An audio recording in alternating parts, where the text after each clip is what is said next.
Hi there, you're joining us on the banks of the Kennet and what used to be the Kennet and Avon Canal downstream here at Calcot. There's been a very serious bankside breach which has dewatered the canal and is impacting on the Holy Brook and the river above.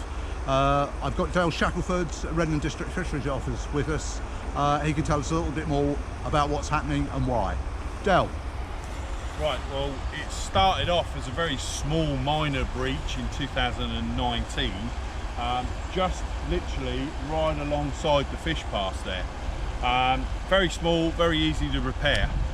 However, for whatever best reasons only known to them, it's never been fixed properly. Yeah, you can see a green tarpaulin there. That was their idea of a fix.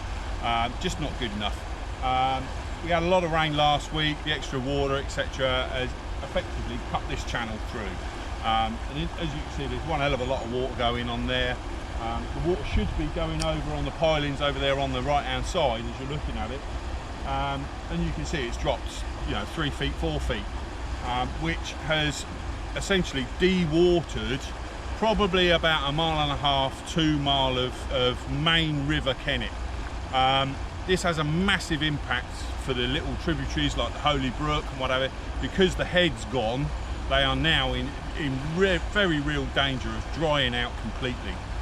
Something needs to be done, and something needs to be done quick. We can't be doing with this blame culture. Oh, he said, it's our responsibility. She said it's their responsibility. This needs somebody to take control and actually get this fixed soon. So Dale, who's actually responsible for maintaining the bank here? Is it the Canal and Rivers Trust, given that this is navigable water? Yeah, well, as I understand it, the Canals and Rivers Trust have a duty to maintain the water levels within the canal system. That's canalised river, that is true canal. So, as I understand it, CRT have responsibility for doing repairs and maintaining that water, which they clearly haven't done. Again, as I understand it, the EA are responsible for keeping weir structures clear of debris, etc., which doesn't help in situations like this. So all those trees, all that bush you can see that's growing out the top of that weir there is EA. When you actually get to the water levels within canalised river or canal, that's CRT's responsibility. Okay, Dale, so let's go and take a look at the impact on the main river upstream and also what it's done to what was a very productive fishery, the lovely little Holy Brook. Yep. That's just across the fields.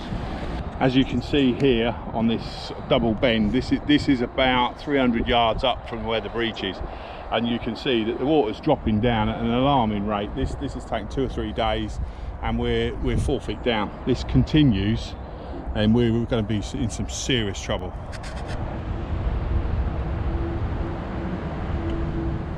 Well, here we are on the banks of the Holy Brook, or in the Holy Brook. Normally at this time of year, Dale, we would be almost waist deep in water. What's been happening? Yeah, well, as I explained earlier on, the head on the main river Kennet is dropping to the point now where there's very little water actually coming into the Holy Brook, and it's continuing to drop. Unless something is done with the breach down the bottom there, this will only get worse.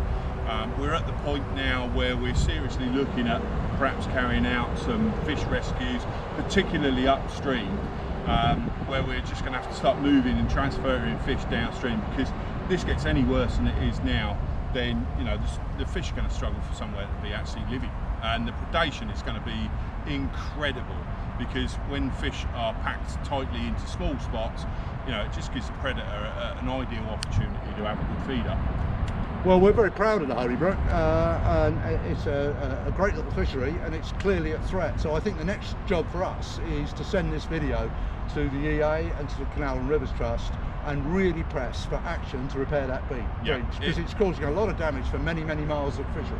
Yeah, all the pontificating and going round and round in circles has got to stop. Someone's got to take some responsibility and actually get this done. The time for arguing is later on. Let's just get this done, get it sorted out, and then you can argue till you're blue in the face as to who's responsible and who's going to pay for it, but let's get this done, and soon. Well, thanks for all you're doing, Dale, and you can rest assured that Redland District Angler Association stands ready to help the responsible authorities fix this problem.